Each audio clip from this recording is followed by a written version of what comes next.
नमो जनभाषायै संस्कृताय मित्राणि। श्री गुरवे नमः। महाकवि शूद्रकुरग्निमित्र की राजधानी विदिशा से मैं देवेंद्र आचार्य आप सभी का पुनः स्वागत करता हूं। हम लोग CUET UG के लिए लगातार प्रयासरत हैं। आप तक श्रेष्ठ से श्रेष्ठ सामग्री पहुंचे, इसके लिए प्रयत्नशील हैं। कुछ वीडियो हम अपलोड कर चुके हैं, कुछ वीडियो शेष रही हैं। जो विषय नहीं हैं उन विषयों को हम धीरे धीरे अपलोड कर देंगे। आप लोग निरंतर अभ्यास करते रहिए। सिलेबस जो है उससे हम एक बार अभ्यास कर लेते हैं।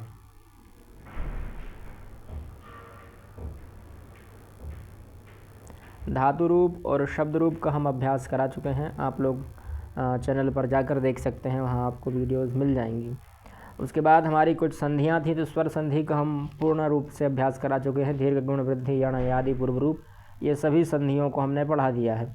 व्यंजन संधि में श्रुत्व और श्रुत्व हो चुकी हैं। जस्त्व, अनुनासिक, अनुस्वार और परस्पर्ण, ये 4 संधियाँ शेष हैं। इन 4 संधियों को आज हम पढ़ लेंगे, उसके बाद हम आगे प्रारंभ करेंगे।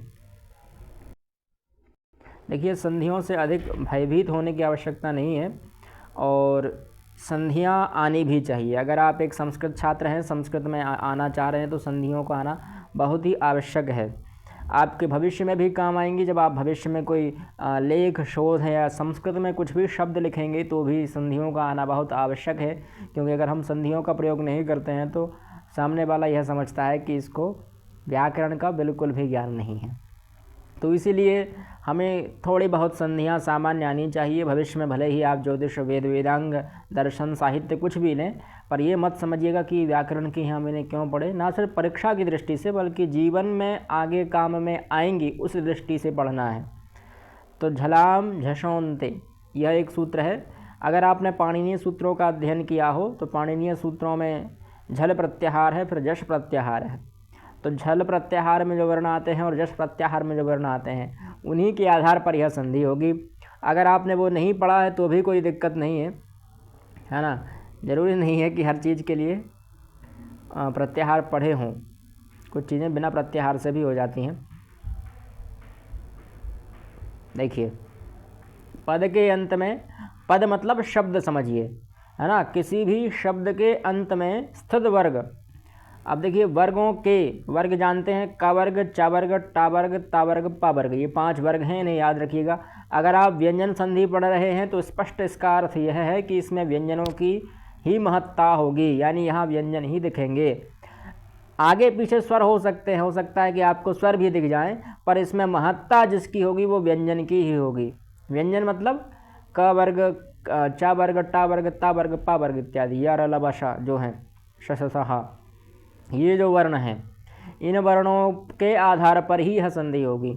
अब जस्त्व जो है, यह अगर आप कहीं पद के अंत में वर्गों के प्रथम, द्वितीय, तृतीय और चतुर्थ वर्ण देखते हों, है ना। झल में यही आते हैं ना, झ भय घड़ दश, जब गढ़ दश, खप छड़ चढ़ तब कप यश सर हल, वहाँ तक जाता है हल।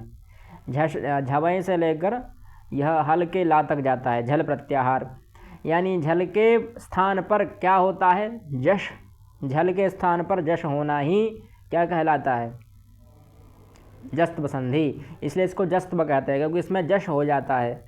जश होने से ही इसको जस्त्व कहते हैं। जहाँ पर जश हो रहा है उसको जस्त्व कहते हैं। जहाँ पर शकार और टकार हो रहा है वहाँ श्रुत्व होता है। जहाँ शकार और चकार हो रहा है वहाँ श्रुत्व होता है। तो ये सब चीज़ें आपको ध्यान में रखना है कि कहाँ क्या हो रहा है। संधि का नाम भी याद रखें तो बहुत अच्छी बात है, वैसे ना भी रखें और संधि याद हो जाए तो अच्छी बात है, पर अभी परीक्षा की दृष्टि से याद रखना आवश्यक है संधि का नाम। तो यहाँ जहाँ पर भी आपको वर्गों के प्रथम, द्वितीय, तृतीय, चतुर्थ वर्ण दिख रहे हों, केवल जो नासिका से निकलते हैं उन वर्णों को छोड़ दीजिए। जैसे गा है, ञा है, ना है, अणा है, ये जो वर्ण हैं इनको छोड़ दीजिए। इनके स्थान पर तृतीय वर्ण हो जाता है, यानी जश हो जाता है। जश क्या होता है, ज व ग ड दश। अगर किसी ने महेश्वर सूत्र पढ़े हों तो उसे पता होगा, जश प्रत्याहार में 5 वर्ण आते हैं। एक है जा, बा, गा, डा और दा, ये 5 वर्ण आते हैं। ये 5 वर्ण हो जाते हैं किन के स्थान पर, उन्हीं वर्गों के प्रथम, द्वितीय, तृतीय, चतुर्थ वर्ण के स्थान पर ज व ग ड द, ये हो जाते हैं। पर कैसे होंगे, जिस वर्ग का वर्ण होगा उसी वर्ग का तृतीय वर्ण होगा, ये ध्यान रखिएगा। है, यानी का वर्ग का है, का वर्ग का कोई वर्ण है तो वहाँ गा होगा, चा वर्ग का कोई है तो वहाँ जा होगा, ऐसा उस वर्ग का तृतीय वर्ण। टा होगा तो डा हो जाएगा, ता होगा तो दा हो जाएगा, और पा वर्ग का होगा तो बा हो जाएगा। यह ध्यान रखना है। यदि आगे के वर्णों के 3, 4, 5 हा या र ल वा, है ना, स्वर वर्ण हो अथवा कोई स्वर वर्ण भी हो तो भी हो जाता है। लेकिन पद के बीच में जस्त्व संधि का कार्य तभी होगा जब आगे के वर्णों में, आगे के वर्ण जो हैं वह वर्गों के 3 और 4 वर्ण हों, है ना, वर्ग के तीसरे नंबर के और चौथे नंबर के, यानी जो समझ लीजिए आप झल झल झल झल तो समझ ही गए होंगे, झा भा या घड़ा दश, जा बा गाड़ा दश, ये जो हैं इन वर्णों को ही होना आवश्यक है। महेश्वर सूत्रों में अगर आपने पढ़ा हो तभी आपका झलाम जस झसी का प्रयोग होगा। ठीक है, अब देखिए कुछ उदाहरण हैं, जैसे सत भ्याम, यहाँ तकार है, तकार के बाद भकार है भा, तो तकारोत्तरवर्ती भकार होने के कारण यहाँ जो तकार है इसका तृतीय वर्ण क्या होगा, तवर्ग का, तवर्ग का तृतीय वर्ण है दा, तो सद्भ्याम ऐसा रूप बन जाएगा। ठीक है, ये संधि के रूप है, संधि में चलते हैं, इसको संधि में आप देखेंगे जब आप कभी संधि के नहीं, ये सब सुबंत रूप हैं, जब कभी शुभ विभक्तियों का निर्माण करना होगा तो उस समय यह काम में आएंगे। फिर सरित भी, तो यहाँ पर भी तकार है, आगे भकार था, तावर्ग हलंत है। देखिए जिस जो वर्ण आपको दिख रहा है हलंत, उसी के स्थान पर कार्य होगा, यहाँ भा में कार्य नहीं होगा, यहाँ हलंत में कार्य होगा, जो हलंत है, क्योंकि भकार में तो इकार है, अगर इकार के साथ हम भकार के साथ छेड़छाड़ करेंगे तो इकार भी आ जाएगा बीच में, और फिर उसमें विसर्ग भी लगा है तो विसर्ग संधि भी होने लगेगी। इसीलिए जहाँ हलंत दिख रहा है, जहाँ व्यंजन दिख रहा है, छुट्टा व्यंजन घूम रहा हो, उस छुट्टे व्यंजन पर कार्य करना है। तो यहाँ तकार, तकार है, इसको भी दकार हो जाएगा, जगद्भ्यः सरिद्भिः ऐसे रूप बन जाएंगे। इधर अग्निमथ रूप है, अब इसमें थकार है, ये ता वर्ग का है, इसका तृतीय वर्ण हो जाएगा दकार, तो अग्निमद्भ्याम। इसी प्रकार से मृद, यहाँ मृद है, दकार ही है, दकार का दकार ही हो जाएगा। संपद्भ्यः, यहाँ भी संपद का संपद्भ्यः बन जाएगा, ता वर्ग का था इसलिए ता वर्ग का ही तृतीय वर्ण। फिर समिद, यहाँ समिध शब्द है और उसका चतुर्थ वर्ण है ता वर्ग का यह, इसलिए ता वर्ग का तृतीय वर्ण कौन सा है, द, तो समिद्भ्याम। फिर बुद्धि, बुद्धंधि, बुद्धि, लब्धंधि, लब्धि, यह पा वर्ग का चतुर्थ वर्ण है भा, पा फा बा भा मा, तो यह चतुर्थ वर्ण है भा, उस भा के स्थान पर क्या हो गया वा, तो लब्धि। इसी प्रकार से लब्धः, रब्धः, षड्भिः और त्विड्भिः ऐसे रूप बन जाएंगे। अब यहाँ शकार था, शकार किस में आता है, तो शकार का मान लीजिए टा वर्ग में, क्योंकि ऋटु रसाणाम मूर्धा आपने अगर उच्चारण स्थान पढ़े हों तो ऋटु रसाणाम मूर्धा यह कहा है, तो यह जो टा वर्ग के ही समकक्ष है, रा शा, रा और शा किसके समकक्ष हैं, टा वर्ग के, तो टा वर्ग का ही तृतीय वर्ण कौन सा है, डा, तो वह हो जाएगा, तो तुष के स्थान पर त्विड़ ऐसा रूप बन जाएगा, आगे भी था ही। उसी प्रकार से अगर कोई वाक्य के अंत में है ना, पद के अंत में है, उस शब्द के अंत में है, तो उस दृष्टि से अब देखिए स्वर व्यंजन भी हो स्वर वर्ण भी हो सकता है। जैसे यहाँ देखिए ये स्वर था, आगे व्यंजन था, तो स्वर व्यंजन भी हो सकते हैं, जरूरी नहीं है कि व्यंजन व्यंजन ही हो, स्वर भी हो सकता है। वाग्धनीशः वागीशः, दिग्धनगजः दिग्गजः, वाग्धनयुद्धः वाग्युद्धः। अब यहाँ पर यह प्रथम वर्ण है सब, है ना, का वर्ग का प्रथम वर्ण है ना, फिर इधर चा वर्ग का प्रथम वर्ण, इधर टा वर्ग का प्रथम वर्ण, ये सब प्रथम वर्ण थे, पर इनके स्थान पर क्या हो गया, उसी वर्ग के तृतीय वर्ण यानी बीच वाला जो वर्ण है वो हो गया, तृतीय वर्ण हो गया। तो दिग्धनगजः दिग्गजः, वाग्धनयुद्धः वाग्युद्धः, है ना, बागजाल इत्यादि शब्द आपने पढ़े हों, बागदान, तो बागधन वैभवम बागवैभवम, बागधन दानम बागदानम, दिग्धनम्बरः दिगंबरः, ऋग्धन वेदः ऋग्वेदः, अजधन अंतम अजंतम, इडधन आगमः इडागमः। यहाँ टा वर्ग था तो टा वर्ग का ही तृतीय व्यंजन जो है ड वो हो जाएगा, तो इडागम। सुप धनंतम, पा वर्ग का तृतीय व्यंजन सुबंतम, आप धनंतम आवंतम, सुप धनादि सुबादि, तिप धनादि तिवादि, सद्धनाचारः सदाचारः, तो यहाँ पर जो तावर्ग था, तावर्ग का तृतीय व्यंजन सदाचारः। ऐसे रूप बनाते जाइएगा, बहुत उदाहरण है इसमें, पढ़ते जाइए, इन्हीं से पूछ लेंगे। कोई आपके लिए गद्यांश दिया रहेगा, उस गद्यांश में कोई शब्द आएगा, उस शब्द की पूछ लेंगे शब्द में कौन सी संधि है, तो वो आपको बतानी होगी। सद्धन उपयोग, सदुपयोग, जगद्धन गति, जगत गति, कृद्धनंत, कृदंत, उद्धन, इत, उदित, जगद्धनीशा, जगदीशा, चिद्धनानंदा, चिदानंदा, सद्धनानंदा, सदानंदा। ये इतने बहुत सारे उदाहरण हैं, सबको आप देख लीजिए, है ना। मैं कितनों को बोलूँगा, आप लोग समझ जाएं, बस पद्धति समझ लीजिए, कोई दिक्कत नहीं है। सीधी सी बात यह है कि इधर पर वर्ग का 1 2 3 4 वर्ण हो और इधर पर 4 5 वर्ण हो, है ना।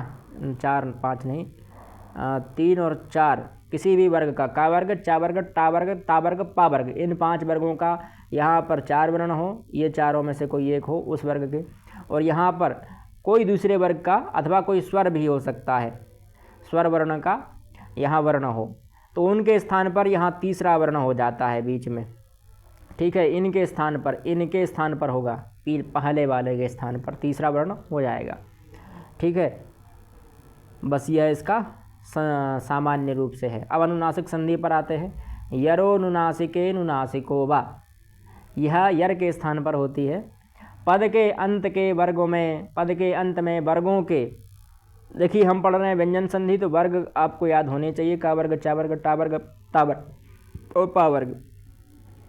पद के अंत में वर्गों के 1 2 3 4 के स्थान पर विकल्प से, यानी यह वैकल्पिक है, इसे आप चाहें तो कर भी सकते हैं और चाहें तो नहीं भी कर सकते हैं, और संधि हमेशा वैकल्पिक होती है। पर इसका एक दूसरा रूप कौन सा है जो हम पहले पढ़ चुके हैं, वह उसका वैकल्पिक रूप था। अब उसका दूसरा रूप पढ़ेंगे हम, है ना। जो अभी हम पढ़ कर आ रहे हैं वो जस्त, वो उसका वैकल्पिक रूप था। अब इसका दूसरा रूप ये है, क्योंकि यहाँ वाह कह दिया ना, वाह मतलब विकल्प। सूत्र में जहाँ पर वाह कह दिया जाए वहाँ विकल्प का अर्थ समझना चाहिए। उसके स्थान पर विकल्प से उसी वर्ग का पंचम वर्ण हो जाता है। अभी हमने तृतीय वर्ण पढ़ा था, अब उसी वर्ग का पंचम वर्ण हो जाएगा यदि आगे किसी भी वर्ग का पंचम वर्ण हो तो, यानी आगे किसी वर्ग का पंचम वर्ण आपको दिख रहा है तो समझ लीजिए उसके स्थान पर आपको यहाँ भी पंचम वर्ग कर देना है, पंचम वर्ण कर देना है। अनुनासिक संधि के अभाव में यथा प्राप्त जश्व संधि कार्य करेगा, यानी उसके बाद यदि पंचम वर्ण नहीं होगा मान लीजिए तो सीधा सा जस्त्व लग जाएगा, और पंचम वर्ण होगा तो वैकल्पिक रूप से 2 रूप बनेंगे, एक जस्त्व वाला, एक अनुनासिक वाला। सिंपल सा फंडा समझिए, यहाँ पर 1 2 3 4 इन वर्ण हो, इसके पश्चात यहाँ पर कोई पंचम वर्ण हो वर्ग का, तो उनके स्थान पर यहाँ पंचम वर्ण हो जाता है। यदि यहाँ पंचम वर्ण नहीं है तो तृतीय वर्ण मतलब जस्त्व होना ही है, और यदि पंचम वर्ण है तो यहाँ पर एक वैकल्पिक रूप बनेगा जस्त्व का, यानी तीसरा वर्ण वाला। और यदि तीसरा वर्ण नहीं बनाना चाह रहे आप, पंचम वर्ण वाला बनाना चाह रहे हैं, तो पंचम वर्ण वाला अनुनासिक संधि बन जाएगी। उदाहरण देखिए, जैसे दिग्धन नागहा, दिशाओं के नाग मतलब हाथी, नाग मतलब सर्प मत समझिएगा, संस्कृत में एक शब्द के और भी अर्थ हो सकते हैं।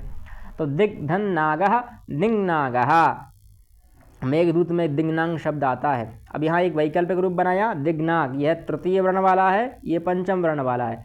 का वर्ग का था इसलिए का वर्ग का पंचम वर्ण का ङ और का वर्ग का तृतीय वर्ण वाला गा, ये 2 वैकल्पिक रूप। उसी प्रकार से वाक् निपुणः, यहाँ भी का था, इसका का पंचम वर्ण ङ और उसका तृतीय वर्ण गा, इन दोनों का वैकल्पिक रूप बना, एक वांग निपुणः, एक बाघ निपुणः। यानी इसी प्रकार से परागधन मुखः, परांगमुखः और परागमुखः, वाग्धन महिमा, वांग महिमा और वाग महिमा। सतमति ही, अब यहाँ देखिए सत तकार था, ता वर्ग का पंचम वर्ण मानिए ना, तो सन्मति ही, और तृतीय वर्ण अगर आप ले रहे हैं तो सदमति ही। दोनों प्रयोग शुद्ध रहेंगे, वैकल्पिक रूप से बन रहे हैं, इसलिए कोई भी दिक्कत नहीं है। उसी प्रकार से जगन्माता, जगतमाता, सन्मार्गा, सद्मार्गा, भवन्निष्ठा, ये ता वर्ग के उदाहरण हैं सब, ठीक है, तो इनका ज़्यादा वो नहीं देंगे। बृहन्नेत्रः, जगन्निवासः, सन्मित्रम।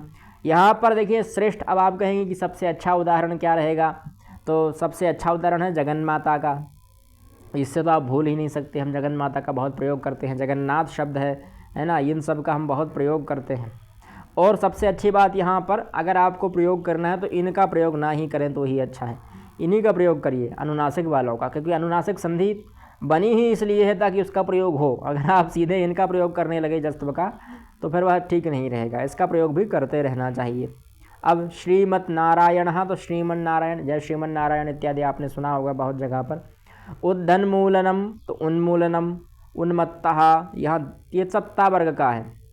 ये ता वर्ग के तृतीय वर्ण थे, है ना। 1 2 3 4 5 कुछ भी हो सकते हैं, वहाँ 5 नहीं होगा, 1 2 3 4, ये 4 वर्ण हो सकते हैं। तो यहाँ तृतीय वर्ण है, उसके स्थान पर कौन सा वर्ण हो गया? पंचम वर्ण, है ना। उन्मादः, उन्मत्तः, उन्नयनम, यहाँ भी शरदमासः, तो यहाँ शरन्मासः अथवा शरन्महोत्सवः, ऐसे 2 रूप बन जाएंगे। ठीक है। अब प्रत्यय भाषायाम नित्यम, लेकिन यदि आगे वाला पंचम वर्ण किसी प्रत्यय का हो तो अनुनासिक संधि का ही नित्य रूप होगा।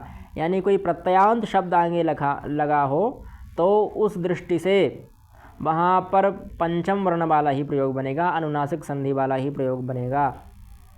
कोई भी प्रत्ययांत शब्द होगा, जैसे एक मात्र शब्द है ना, एक मयट शब्द, मयट प्रत्यय वाला, और ये 2 रूप बताए उन्होंने, और भी आगे उदाहरण दिए हों, नहीं दिए हैं। और भी कोई प्रत्ययांत शब्द हो तो उस दृष्टि से वहाँ पर पंचम वर्ण वाला ही प्रयोग होगा। इसलिए मैं सीधा बोल रहा हूँ कि आप सीधा पंचम वर्ण वाला ही प्रयोग करें, तृतीय वर्ण वाला प्रयोग ना ही करें तो ही बेहतर है, क्योंकि आपको ध्यान ही नहीं रहेगा कि हाँ आगे प्रत्यय है कि नहीं है। आपने अभी प्रत्ययों का सामान्य अध्ययन नहीं किया है, तो उस दृष्टि से आपको सदैव पंचम वर्ण वाला ही प्रयोग करना चाहिए। जैसे वाग मात्रम तो बांग मात्रम, उसी प्रकार से वांग धनमयम वांगमयम, यह वांगमय हमारा साहित्य। फिर तद्धन्मात्रम तन्मात्रम, तद्धन्मयम तन्मयम, मृद्धन्मात्रम मृन्मात्रम, मृद्धन्मयम मृन्मयम इत्यादि रूप बन जाएंगे प्रत्यय के आगे होने पर। यहाँ मात्र और मय 2 प्रत्यय लगा दिए उन्होंने, प्रत्ययांत शब्द बता दिए। अब आते हैं पूर्व सवर्ण संधि पर। ये देखते हैं हम सिलेबस में है या नहीं।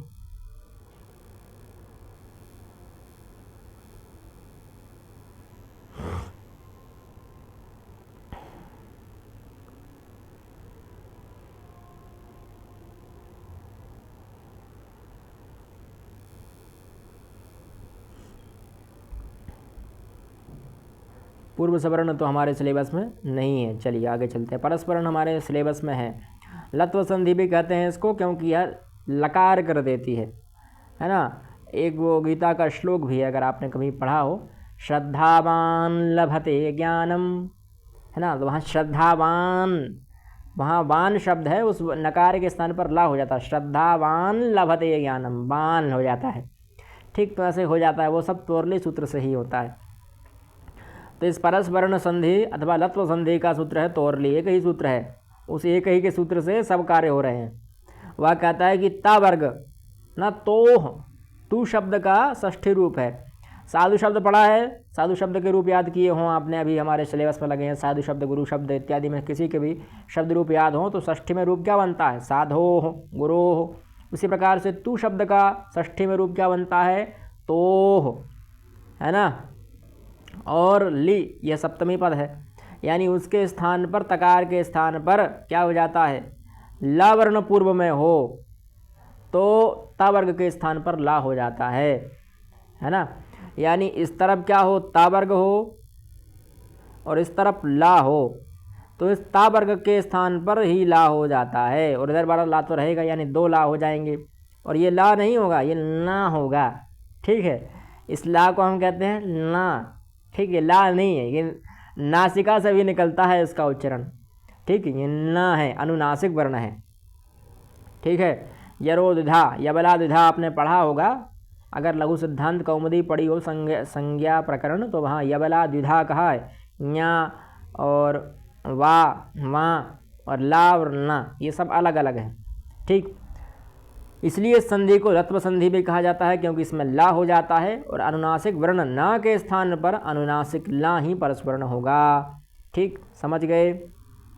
यानी कोई अनुनासिक वर्ण हो, जैसे वहाँ था श्रद्धावान, तो वहाँ वान शब्द था। अब यह नकार वर्ण है, अनुनासिक है, तो इसके स्थान पर अनुनासिक ला ही होगा। और सामान्य कोई वर्ण है, जैसे यहाँ ता वर्ण है, तो उसके स्थान पर सामान्य ला ही होगा। यानी कोई अनुनासिक वर्ण होगा तो अनुनासिक ला हो जाएगा, और बिना अनुनासिक वाला होगा तो अनुनासिक हो जाएगा। जैसे जगत धन लीला जगल लीला, सद्धन लाभः सल्लाभः, भगवत धन लीला भगवल लीला, महद्धन लाभः महल्लाभः। अब यहाँ तकार तकार तकार तकार था, अब इन तकार के स्थान पर क्या हो गया, लकार। तो जगल लीला सल्लाभः भगवल लीला से रूप बन गए। अब यहीं होता जैसे श्रद्धावान शब्द था, वहाँ निष्ठावान शब्द कर देते हैं हम। अब इस निष्ठावान के बाद कोई लीला शब्द होगा, वैसे तो उदाहरण देंगे वो आगे, पर हम देख लेते हैं। तो क्या बन जाएगा, नीला, ऐसा नहीं, इसके आगे एक और ला आएगा, ये वाला ला है ना। तो इन दोनों के स्थान पर कौन सा ला हो जाएगा, ये ला। ना के स्थान पर ये ना हो जाएगा, इसका थोड़ा नासिका से भी उच्चारण होता है। अब फिर दकार है, दकार का भी वही उल्लेख उल्लास पल्लव है ना, ये सब रूप बनेंगे। उल्लंघनम तल्लीनः उल्लू, मृल्लेखा तल्लयः पल्लवितः उल्लिखितः, ये सब दकार के उदाहरण हैं, यानी उस वर्ग का प्रथमता वर्ग का ही है तृतीय वर्ण है। इसके अलावा हृदयलेखा, तो हृदयलेखा बन गया, चित्रलेखा, एक वो कथावाचिका है ना चित्रलेखा, तो हृदयलेखा, अच्छे नाम मिल रहे हैं। अब है विद्वान लिखति, इसको कहेंगे विद्वान लिखति। श्रद्धावान लभते श्रद्धावान लभते, देखिए वही उदाहरण दे दिया उन्होंने गीता का, श्रद्धावान लभते ज्ञानम। तो यहाँ विद्वान लिखति, यहाँ अंतिम वर्ण नकार था, ता वर्ग का वर्ण है। इसी प्रकार श्रद्धावान का भी अंतिम जो है वह नकार है ना। इन नकार के स्थान पर क्या हो गया, ये वाला ला, और ये हलंत में है, ठीक है। श्रद्धावान लभते ज्ञानम, विद्वान लिखति, ठीक है। इस प्रकार से हमारी यह लत्व संधि समाप्त हुई, ठीक है। परस्वर्ण, इसका सिंपल सा फंडा आप समझ ही गए होंगे कि पूर्व में तावर्ग हो, तवर्ग का कोई सा भी वर्ण हो, बाद में ला हो तो उसके स्थान पर ला हो जाता है। और यदि पूर्व के वर्ग में, पूर्व के पद में कोई ये अनुनासिक वर्ण हो, ना हो, है ना, तो इसके स्थान पर हो जाता है ना, ठीक। बस इतना ही है, यानी ता, था, दा, धा, इन चार के स्थान पर होगा ला, ठीक है। और एक ना जो शेष बच रहा है उसके स्थान पर होगा ना, ठीक। ये इसका सारांश है। अब आता है अनुस्वार संधि, ये हमारे सिलेबस में है या नहीं है, ठीक है। ये अंतिम संधि है। फिर मौनुस्वार, माँ के स्थान पर अनुस्वार हो जाता है यदि कोई व्यंजन वर्ण हो। बहुत ही सरल संधि है, बहुत सरल। आप एक उदाहरण समझेंगे, सारे उदाहरण आपके दिमाग में खुद घुसते चले जाएंगे, ठीक है। बहुत सरल संधि है। पद के अंत में यदि माँ हो, बस इतना ध्यान रखिए, पद के अंत में माँ हो और उसके स्थान पर अनुस्वार हो जाता है, माह स्थान है अनुस्वार स्यात्, बस इतना ही है। ये माँ का संधि विग्रह थोड़ा वो लगा दिया उन्होंने, अतोरो रप्लुदा दप्लुते, इस सूत्र से माँ को मो कर दिया और आ को गोल कर दिया, अनुस्वारा रूप बन गया, तो मौनुस्वारा ऐसा रूप हो गया। यदि आगे कोई व्यंजन वर्ण हो तो, यानी आगे कोई व्यंजन वर्ण होना चाहिए, स्वर नहीं होना चाहिए। यदि स्वर होगा तो क्या होगा, तो संधि हो जाएगी। कैसी संधि हो जाएगी, सीधा मिल जाएगा उसी से। जैसे मानिए सम, आगे आ है अकार, तो क्या हो जाएगा, सम अकार, ऐसा रूप बन जाएगा। ईश, समधन ईश, तो क्या हो जाएगा, समीश, ऐसा। ये बनेंगे तो नहीं, पर मैं उदाहरण के लिए आपको बता रहा हूँ, बस ऐसे कई रूप बन जाएंगे अगर स्वर हुआ तो। यानी स्वर नहीं होना चाहिए, और भले ही कोई सा भी सूत्र आ जाए, वर्ण आ जाए। नश्चापदान्तस्य झली, यदि आगे कोई झल वर्ण भी हो तो। जल में कौन कौन से, तो वही झवय से लेकर अंत के हल तक जाइए। झवय घड़दश, जव घड़दश, खपय छट तप कच, कपय छट तप कपय शशर हल, ये जो वर्ण है ये हल तक जो जाएंगे, यानी वर्ग के प्रथम द्वितीय तृतीय चतुर्थ ये वर्ण, और सहा ये वर्ण हो तो, ठीक है। जैसे उदाहरण देखिए, हन धन सी, ये हन धातु है मारने अर्थ में, आगे सी एक प्रत्यय था तो उसके स्थान पर हंसी रूप बन गया। फिर इधर नम धातु है, स्यति प्रत्यय है, है ना, प्रत्ययांत प्रत्यय से ही एक स्वरूप बनास्यति। उसके बाद नम धातु थी, तो उस नम का मकार था, उसका ही अनुस्वार हो गया, तो नंस्यति रूप बन गया। मनान धनसी, तो यहाँ मनान इस नकार के स्थान पर अनुस्वार हो गया, मनांसी रूप बन गया। तपान धनसी, तपांसी। स्वदेशम सेवते, स्वदेशम सेवते, यह रूप बन गया। हरिम सेवते, हरिम सेवते, ये 2 रूप बन गए। ठीक है, तो ये सरल सरल ही रूप, स्वदेशम सेवते, हरिम सेवते, बहुत ही सरल संधियाँ हैं। ठीक है, यहाँ पर कोई भी अधिक जानकारी की आवश्यकता नहीं है। बस अगर कोई स्वर मिल रहा है तो जोड़ देंगे, नहीं मिल रहा तो स्वदेशम सेवते, हरिम सेवते, ऐसा रूप बन जाएगा, है ना। ठीक है, विद्यालयम गच्छति ऐसा बना रहे हैं हम। अरे भैया, विद्यालयम, ठीक है, और यहाँ गच्छति रूप है, तो बस इसके स्थान पर बिंदु लगा दीजिए, इस माँ को हटा दीजिए, विद्यालयम गच्छति रूप बन गया। ये सामान्य संधि है।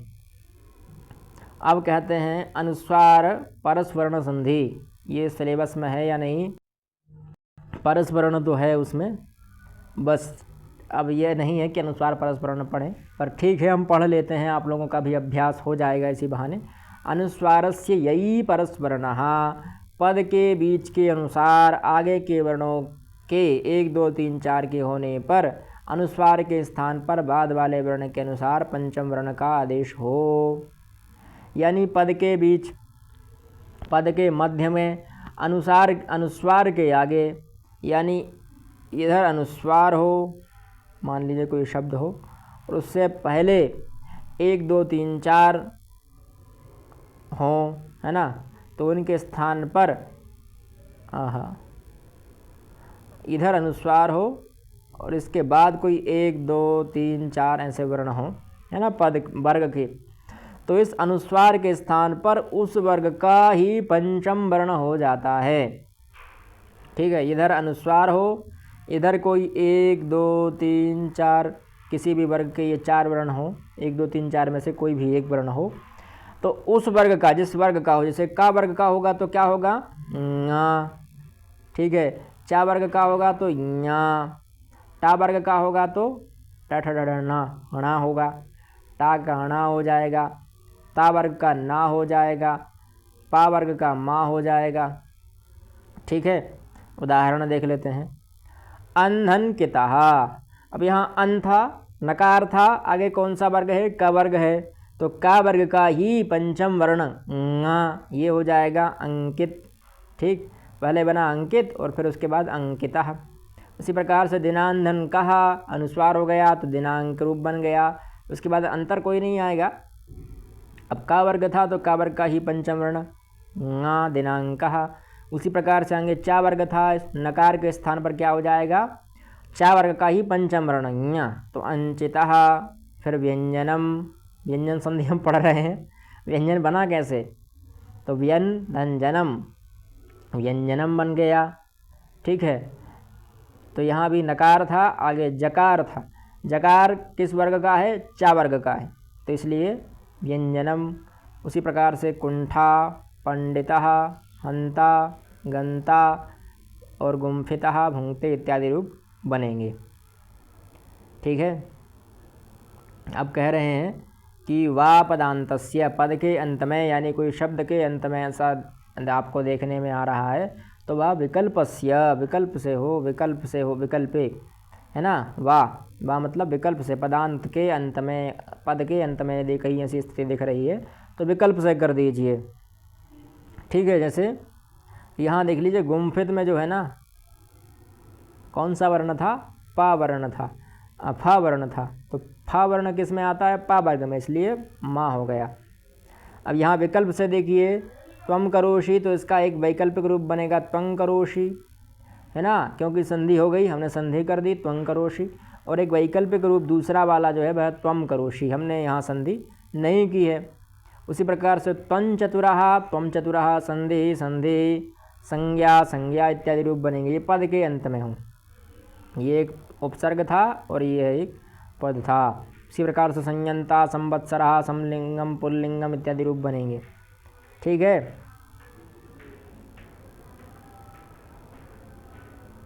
अब देखिए एक उसका अपवाद भी है कि सम उपसर्ग के बाद राट शब्द या राज्य शब्द के होने पर माँ का अनुस्वार नहीं होगा, यानी सम के पहले, सम के बाद में यदि राट अथवा राज्य शब्द हो तो वहाँ पर क्या नहीं होगा, अनुस्वार नहीं होगा। सम्राट, यहाँ सम्राट शब्द है तो यहाँ पर सम्राट ऐसा रूप नहीं बनेगा, ठीक है। उसी प्रकार से साम्राज्य, तो यहाँ भी ऐसा रूप नहीं बनेगा। ये उसका अपवाद है, बाकी सब आप जानते ही हैं। इस प्रकार से पुल्लिंगम, पुल्लिंगम दो प्रकार के रूप बनेंगे। यहाँ पुल्लिंगम, ये मकार को नकार लकार कर दिया इन्होंने, ठीक। उसी प्रकार से संवत्सर, समयंता, ये सब रूप बनेंगे। संज्ञा, संधि, ये सब शब्द आप ध्यान में रखिएगा। विकल्प, ये विकल्प वाले ज़्यादा नहीं पूछेंगे वैसे तो, पर ध्यान में रखने से क्या दिक्कत है, आगे आप लोगों के काम में भी आएंगे जब आप कभी आगे संधि पढ़ेंगे। तो यह सामान्य संधि थी, उदाहरण सब याद कर लीजिएगा, काम में आएंगे। और उदाहरण की जगह मैं कहता हूँ कि आप प्रक्रिया याद कर लें तो बहुत श्रेष्ठ रहेगा, है ना। प्रक्रिया एक बार समझ में आ जाए कि इन वर्णों के स्थान पर ये वर्ण हो रहे हैं तो फिर कोई दिक्कत ही नहीं है, ठीक है। मिलते हैं अगली वीडियो में, तब तक के लिए जयतु संस्कृतम जयतु भारतम।